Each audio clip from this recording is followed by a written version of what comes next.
Talvez nenhuma outra questão seja tão humana quanto a pergunta sobre o sentido da vida.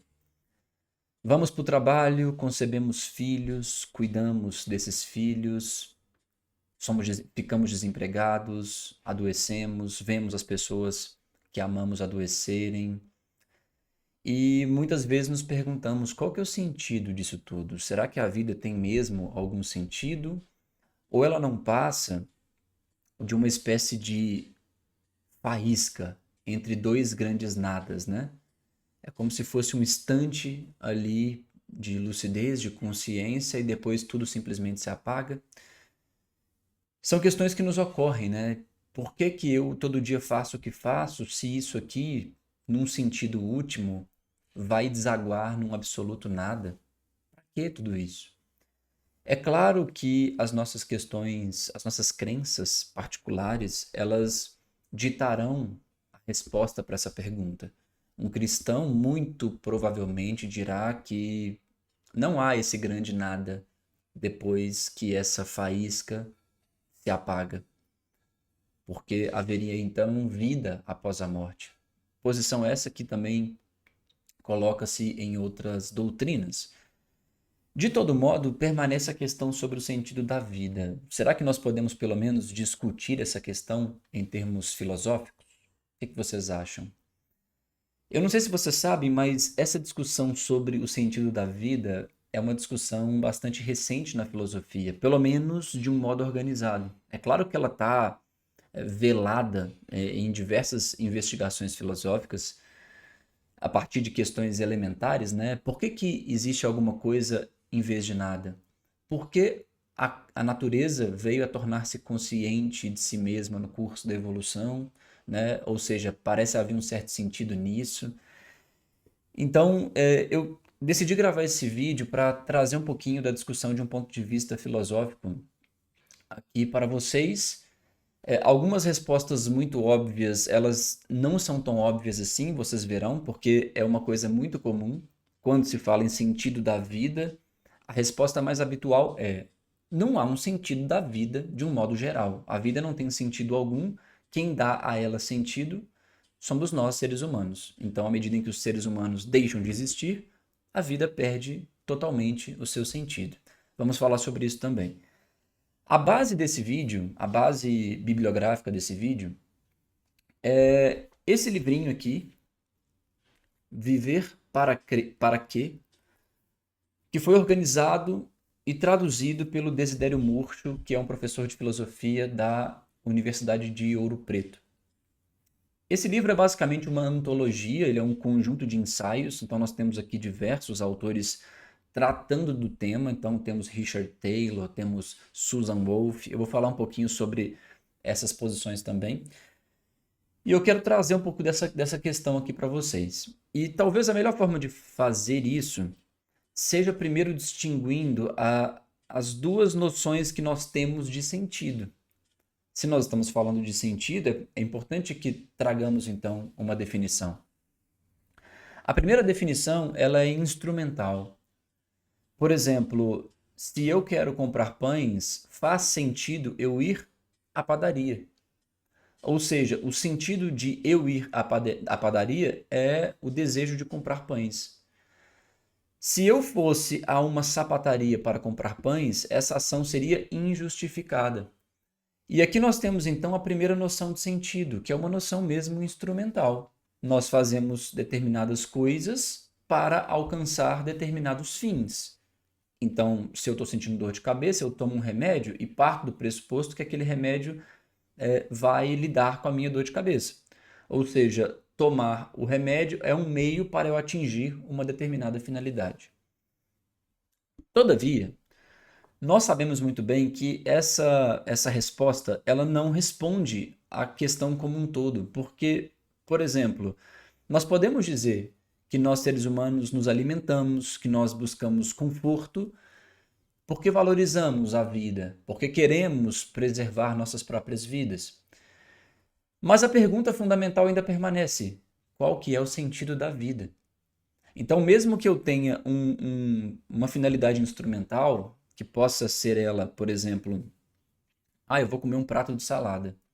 E eu posso perguntar por que eu faço isso? Eu faço isso porque é saudável e eu quero manter a minha própria vida. Isso não responde à questão como um todo porque ainda permanece. E qual é o sentido da vida? Temos aqui nesse segundo elemento a noção de finalidades últimas. O que é uma finalidade última? É quando algo é um fim em si mesmo. Não é necessário que haja uma finalidade. Eu não faço algo por um outro fim. A finalidade está na coisa em si mesma. Isso é o que a filosofia chama de finalidade última. Pois bem, aí nós temos aqui algumas questões mesmo importantes.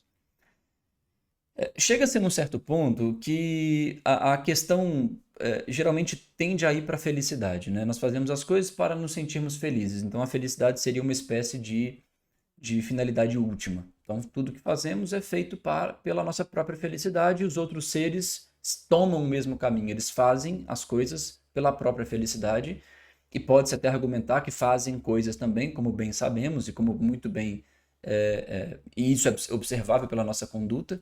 Fazemos também coisas pela felicidade do outro, mas disso não se segue que a felicidade não seja, então, essa espécie de finalidade última que justificaria tudo aquilo que é feito. Uma noção subjetivista, como defende o Richard Taylor, é o primeiro ensaio aqui oferecido nesse livro, e ele apodera-se do mito de Sísifo para explicar sua posição. Ele diz o seguinte, olha, e para quem não sabe, eu vou explicar aqui muito resumidamente, o mito de Sísifo é basicamente um indivíduo que foi condenado pelos deuses. E por ter sido condenado pelos deuses, ele teve que participar ou executar uma labuta eterna. Ele tinha que pegar uma grande pedra, né, como se fosse uma esfera mesmo, uma pedra em formato de esfera. Ele vai empurrando essa pedra até o topo de uma montanha, a pedra rola de novo, ele desce, pega a pedra, empurra de novo para cima e ele fica nesse trabalho infindável. O trabalho nunca termina, nunca acaba. Ele foi condenado a isso, né? Então seria para nós um estado de lamúria eterno, né? Porque você tem ali uma tarefa sem finalidade alguma, absolutamente entediante, que não produz absolutamente nada. Talvez se nós, é o argumento do Richard Taylor aqui no livro, pudéssemos então subir uma pedra, subir outra e talvez formar um templo lá em cima, talvez aquilo tivesse alguma finalidade, mas não é o caso. Nós levamos a pedra até lá e a pedra ela volta a cair, nós voltamos, buscamos a pedra e esse processo se repete. Nós não, né? O Sísifo. Pois bem, o Richard Taylor vai dizer o seguinte, olha, se houvesse por parte de Sísifo o desejo de executar esse comportamento, de executar esse processo, ou seja, se ele gostasse de fazer isso, se ele tivesse prazer por isso, teria então a vida dele sentido. O Richard Taylor é um subjetivista. Ou seja, e aí ele até usa isso como um exemplo. Se os deuses dessem em Sísifo uma injeção, e nessa injeção contivesse esse desejo, né, então Sísifo então vai executar o mesmo comportamento, a mesma coisa, a pedra, ele leva a pedra até o topo, a pedra cai de novo, ele busca a pedra, leva até o topo, todavia agora ele tem prazer por isso, ele gosta de fazer isso. O que defende o Richard Taylor se esse for o caso, a vida de Sísifo tem sentido. E isso é interessante porque assemelha-se muito à visão que as pessoas têm convencionalmente, que é tipo, e talvez isso fique bastante evidente nos livros de autoajuda, por exemplo, que o que importa mesmo é ser feliz, o que importa mesmo é a nossa própria felicidade. As tarefas que executamos, as coisas que fazemos, pouco importam, porque elas não têm valor objetivo, então qualquer coisa serve. O importante é que aquilo nos satisfaça, né? Então, mesmo uma coisa completamente despropositada seria então importante, porque aquilo daria a nós prazer, daria a nós satisfação, né? É claro que essa é uma visão problemática. Pois bem, eu acho que aqui, nesse ponto da conversa, nós podemos falar um pouco sobre a noção de valor. Porque é muito difícil falar sobre sentido sem falar de valor. Vamos entender isso aqui. Se nós tomarmos a definição em termos mais simples, nós temos valores subjetivos e nós temos valores objetivos, né? O que é um valor subjetivo? Vamos tomar um exemplo que é aqui propriamente oferecido no livro.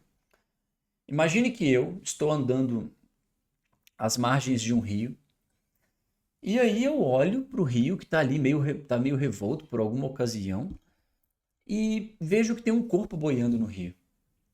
Eu então, em sobressalto, corro para salvar aquela pessoa. Então eu começo a nadar e alcanço aquele corpo. Quando eu alcanço o corpo, eu percebo que não é um corpo, mas é um boneco. Talvez ali, à época, estivesse tendo algumas gravações para o cinema, para a novela, que é propriamente o exemplo que ele aqui utiliza, e eles usaram aquele boneco ali para contribuir na gravação.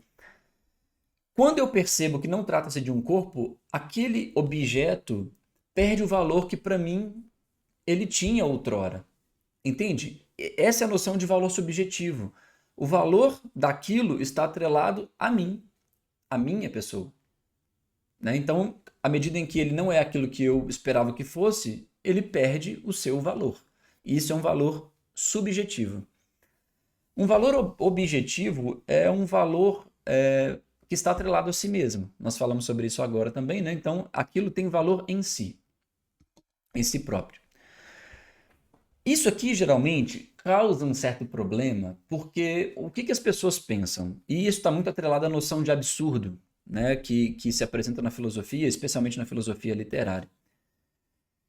Essa noção diz o seguinte: olha, a nossa vida é um flash, como eu disse, é um mero instante. Então, de um ponto de vista temporal, ela não tem qualquer valor, digamos assim, porque é tudo muito efêmero. Quem seremos nós daqui 1 milhão de anos? O que serão as coisas que nós fazemos daqui a 1 milhão de anos? Essas coisas todas passarão, né? Tem até um texto aqui que eu acho que vale mostrar para vocês, do Fernando Pessoa, que exprime exatamente isso. Eu achei muito importante, assim. Vejam vocês. Fernando Pessoa, em A Tabacaria, um texto de 1928, de Álvaro Campos. Ele morrerá, e eu morrerei. Ele deixará a tabuleta, eu deixarei os versos. A certa altura morrerá a tabuleta também, os versos também. Depois de certa altura morrerá a rua onde esteve a tabuleta e a língua em que foram escritos os versos. Morrerá depois o planeta girante em que tudo isso se deu. Quando nós olhamos para a nossa vida nessas dimensões espaço-temporais, né? Primeiro de um ponto de vista temporal, isso aqui, a vida é absurda, né? Porque é uma coisa, é uma faísca, é uma fagulha. De um ponto de vista temporal, como eu disse, as coisas que estamos fazendo agora, daqui a 1 milhão de anos, não terão valor algum. E de um ponto de vista espacial também, porque nós somos pequenininhos, nós somos praticamente ínfimos, nós somos poeira espacial. E isso levaram então alguns a essa conclusão de que a coisa não tem sentido mesmo, né? Porque vejam vocês a nossa condição aqui. Bem, isso leva a um certo movimento que eu acho que é importante mencionar, que é o movimento de cisão. Eu vou tentar justificá-lo. Nós buscamos, então, quando nós observamos as coisas desse modo, nós estamos tentando encontrar uma justificativa para o sentido da vida no universo. É isso que nós tentamos fazer na vida, né? Que é como se diz, qual que é o sentido da vida? Qual que é o sentido do universo? Qual que é o sentido, como que o universo, quais são as disposições do universo para comigo? Mas, se nós pensarmos bem, o universo ele não é diferente às nossas demandas. Ele também não é indiferente às nossas demandas. Ele é adiferente. Porque o universo não é um agente cognitivo. E quem valora as coisas, quem dá valor às coisas, são agentes cognitivos. Percebe isso? Então, essa é uma questão que não faz muito sentido. Essa cisão que muitas vezes se coloca, né, entre os seres humanos criam sentido para as coisas e o universo é uma coisa completamente desprovida de sentido. Isso é uma questão mesmo autoevidente, né? Por quê? Porque o valor ele é sempre relacional. ele não é intrínseco, ele não é inerente, ele não está colado naquilo, ele é relacional. Ele implica em que há um agente cognitivo, que pode ser um ser humano, que está observando aquilo e, em sua relação com aquilo, ele então atribui àquilo determinado valor. Disso não se segue, eu acho que isso é fundamental, gente, que todas as coisas valem qualquer coisa. Porque se eu digo que o ser humano é que atribui valor a tudo, eu posso dizer que isso aqui e um palito de dente tem o mesmo valor. E evidentemente não é. Nós atribuímos valor às coisas, mas o valor que atribuímos às coisas é calcado na realidade. É calcado na nossa racionalidade. Entende o que eu estou querendo dizer aqui? Então, voltando à questão do universo, quando eu digo que o universo ele é adiferente, o que eu estou dizendo? Olha, o valor das coisas é sempre um valor relacional. Pedir a um universo que não é um agente cognitivo para determinar o valor de algo, nossas vidas, por exemplo, não faz o menor sentido. Isso se assemelha muito à noção das cores, né?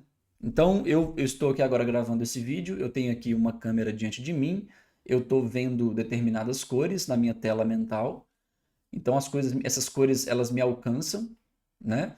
Só que as cores, elas dizem respeito a um agente cognitivo que as percebe. Eu não posso falar de cores, do que é o vermelho em si mesmo, do que é o verde em si mesmo, do que é o amarelo em si mesmo. Isso não faz sentido. Porque são apenas extensões de onda que me alcançam. Eu tenho aqui um aparato cognitivo, pelo meu aparato cognitivo, eu sou então capaz de ver as coisas como amarelo, vermelho, verde e assim segue. Agora a pergunta sobre o que é o vermelho em si mesmo, isso não faz sentido. Assemelha-se muito a isso, ou seja, é uma questão mesmo relacional. O valor de algo é sempre relacional, não é intrínseco. Eu parto do pressuposto que há um agente cognitivo se relacionando com a realidade, provido de alguma racionalidade para atribuir aquilo sentido. Isso não quer dizer, gente, claro, tomando o exemplo das cores, eu acho que também vale essa menção. Não quer dizer que, por exemplo, o azul não existia antes de existirem seres humanos, porque outros agentes cognitivos também observavam o mundo. Isso nos remete muito à questão, ao famosíssimo artigo do Thomas Nagel, né, que é como é ser um morcego, como que é que um morcego experimenta o mundo de um ponto de vista subjetivo. Essa é uma questão que nós podemos nos fazer, e é uma questão bastante importante no campo da filosofia da mente. Então, eu acho que o primeiro movimento que temos que fazer é esse movimento de tentar, não fazer mais esse movimento, melhor dizendo, de dar ao universo a tarefa de encontrar um sentido para a vida. Um segundo ponto que eu justificaria como muito importante é sairmos dessa noção dos fatos e partirmos para a noção da justificação. Por quê? Quando nós estamos presos nos fatos, nós estamos perseguindo o valor nos fatos, nas coisas. Então eu olho para a vida e digo, onde está o valor disso? Eu quero achar o valor nisso aqui. Como se fosse, como eu disse, uma coisa inerente, né? E esse não é o ponto. A pergunta sobre o sentido da vida, ela deve se apoiar na justificação. Eu vou explicar isso para vocês. Veja, o que difere um agricultor tradicional, empírico, de um agricultor científico? Ou seja, uma pessoa que estudou aquilo ali, né, que tem todo o domínio da técnica, que sabe, não tem apenas o todo o domínio da técnica, mas sabe por que algo cresce, por que algo morre, por que se deve plantar algo aqui e não ali. Nós temos essas duas figuras. Nós, historicamente, claro, nós sobrevivemos sem a necessidade de uma agricultura científica, se é que podemos fazer essa cisão dessa forma, né? Mas o que difere os dois é a justificação. Um cientista, ele é capaz de te dizer por que aquilo não cresceu num dado lugar. Olha, isso aqui não cresce aqui por essa razão. Talvez ele vai fazer ali alguns processos de medição no solo e vai te dizer, olha, isso aqui não cresce aqui, por esse motivo. O agricultor empírico, ele pode falar, olha, isso não cresce ali, mas eu não sei te explicar por quê, eu só sei que não cresce. Entende? Então nós temos aqui a diferença na justificação. O que isso tem a ver com o sentido da vida? Nós precisamos criar uma proposição que reivindique um sentido para a vida, mas que parta da justificação e não dos fatos. Então eu não estou perseguindo mais no universo, cadê o sentido da vida? Onde eu vou encontrar esse negócio? Mas isso depende da minha capacidade como agente cognitivo de prover uma justificação que seja legítima e que seja pública também. Então veja, é moralmente abjeto agredir pessoas. Essa é a minha frase. Eu consigo justificar isso publicamente. Eu consigo justificar isso racionalmente. Eu consigo, de modo fácil, justificar essa posição. Isso é moralmente abjeto por essa e essa razão. Eu consigo fazer isso. Porém, eu não consigo fazer o inverso. Eu não consigo justificar publicamente de modo fácil, de modo racional, por que não é abjeto fazê-lo. Então, trata-se de um problema de justificação. E é isso que nós temos que entender quando nós falamos no sentido da vida. Por quê? E aí também acho que vale até uma diferença aqui, eu vou falar um pouquinho mais sobre isso daqui a pouco, que é a diferença entre sentido da vida e sentido na vida. Eu vou falar um pouco sobre isso também. Mas o meu ponto é, à medida em que nós entendemos a questão da justificação, nós entendemos por que é legítimo que as pessoas sejam felizes. Isso é justificável? Dizer que as pessoas merecem, são dignas de felicidade, é uma coisa justificável? É uma coisa naturalmente justificável. Dizer o contrário não é uma coisa, digamos, tão facilmente justificável. Então, eu acredito que a noção do sentido da vida, dada toda essa digressão que eu aqui construí, ela não deve partir dos fatos, mas deve partir da justificação. Bem, e aí no final dessa antologia, nós temos aqui um ensaio que eu gostei muito, de uma filósofa chamada Susan Wolff. E ela defende basicamente o seguinte, olha, o sentido da vida, ou o sentido na vida, está atrelado a uma entrega ativa a projetos de valor. Vou repetir. Para ela, sentido na vida é uma entrega ativa a projetos de valor. Ela utiliza-se do termo sentido na vida. Por quê? Porque ela tá perguntando o quê? O que significa uma vida com significado? Uma vida com significado é exatamente o quê? Então ela não está perguntando sobre, ela não está observando aquilo a partir de uma posição metafísica, no sentido de perguntar qual que é o sentido último da vida. Não é esse o ponto. É o que é uma vida com significado. E a resposta então que ela encontra é essa. Uma vida com significado, sentido na vida, é uma entrega ativa a projetos de valor. E aqui nós temos dois pontos importantes. Primeiro, uma entrega ativa, nós podemos decompor essa afirmação em duas partes. Uma entrega ativa e nós temos projetos de valor. O que é uma entrega ativa? É quando há por parte do indivíduo desejo de se dedicar àquilo. Há por parte do indivíduo entusiasmo para se dedicar àquilo. Ele deve querer fazer aquilo. É uma entrega ativa. Esse é o primeiro bloco. O segundo bloco são os projetos de valor. Há coisas que são mais valorosas do que outras, às quais nos dedicamos. E esse é um ponto interessante porque a própria Susan Wolff diz, olha, eu não consigo provar do ponto de vista dos fatos, que aqui acabei de explicar, porque essa atividade vale mais do que aquela outra atividade. Mas o inverso também é impossível. Ninguém que defende o oposto, por exemplo, ao afirmar que nós seres humanos é que atribuímos valor às coisas e as coisas não têm valor em si mesmas, né? No sentido de que qualquer coisa que eu fizer, ok, né? É como se fosse uma massa homogênea de atividades. Eu não consigo também defender isso, porque as pessoas não se comportam assim. Então ela diz, olha, projeto de valor é você dedicar a sua vida a coisas que são objetivamente valorosas. E aí voltem a todas as questões que eu aqui já coloquei para vocês, tá? Eu gostei muito dessa posição dela, o vídeo já está indo aqui para os seus 25 minutos. É claro que eu não vou aprofundar nessa questão, mas se vocês acharem pertinente, eu vou até pedir que deixem aqui nos comentários o que vocês acham primeiro e se querem, eu posso gravar um vídeo específico para falar sobre a posição da Susan Wolff. que é uma entrega ativa a projetos de valor, tá? Eu gostei muito da posição e ela pode ser destrinchada com todo cuidado, como eu fiz aqui nesse vídeo. Eu só queria trazer para vocês hoje uma visão geral mesmo dessa discussão sobre o sentido da vida, compreendendo que há aqueles que dizem que não há sentido na vida em absoluto. O próprio Desidério pontua sobre isso aqui, quando ele faz uma análise geral da coisa, trazendo Schopenhauer como o indivíduo que reivindica essa posição. Nós temos aqueles que vão dizer, olha, a vida não tem sentido objetivamente, mas seres humanos projetam na vida determinado sentido. E aí nós temos, por exemplo, a posição do Richard Taylor, que eu citei aqui durante esse vídeo, e podemos falar também da posição da Susan Wolff, que diz que a vida tem objetivamente sentido. E aí, claro, volta a questão, se vocês quiserem, eu posso gravar um vídeo exatamente sobre essa posição da Susan Wolff, explicando em detalhes o que é uma entrega ativa, o que são projetos de valor, de modo que a gente possa aprofundar essa discussão. Tá legal? Eu vou pedir a você que deixe nesse vídeo aqui o seu like, se você gostou.